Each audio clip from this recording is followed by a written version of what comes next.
This is so funny to me because this really was Raphael. Like, Raphael is a man of many things. Okay, so a lot of people think football player. Raphael played football since middle school all the way up until college level. He got very close to the NFL. I want to say he went for trainings for it, and then his knee is the reason he didn't fully pass the combine because he had a knee injury. But he was like top in the country. He went to the top high school in all of California for football. And obviously he's built like a football player. So a lot of people think that. A lot of people think zookeeper because there was someone online that was like, wait, I thought he was a zookeeper. And I was like, actually, yeah, like he scoops elephant shit every day. And the reason he's on elephant duty is because of his large size. So that was just something I ran with. It was a joke. Bouncer. Yes. So he would also bounce part-time on the weekends because it was just like a part-time gig.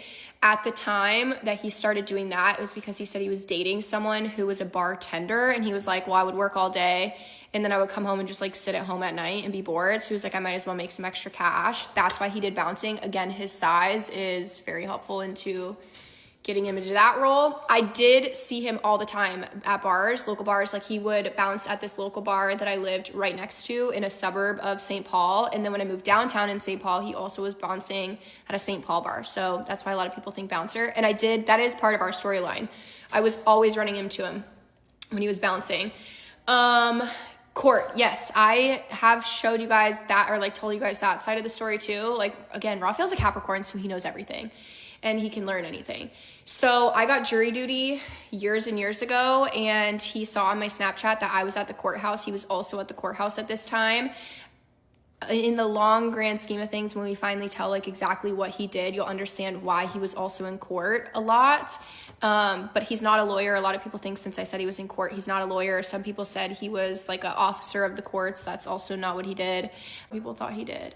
Oh, stocks. He does invest in stocks. We talk about this all the time. I actually just posted an Instagram story. Back in 2020, one of his absolute best friends is what got him into stocks. And now his best friend is a full-time day trader. He makes millions of dollars a year just day trading. He's been able to retire, him and his wife, and they stay at home full-time with his children. That inspired Raphael to a whole new level. But anyways, he trades literally almost every single day. He wakes up, he's in the market. I say all the time, I'm a huge advocate for trading because trading has truly changed our lives. There are many studies out there that show, like, if you are not learning a secondary profession or a skill or a trade on top of your actual job, if you're not putting in that work, your life you just can never get ahead. Like, genuinely, the way that inflation is and the way that the markets are these days, like, that's real.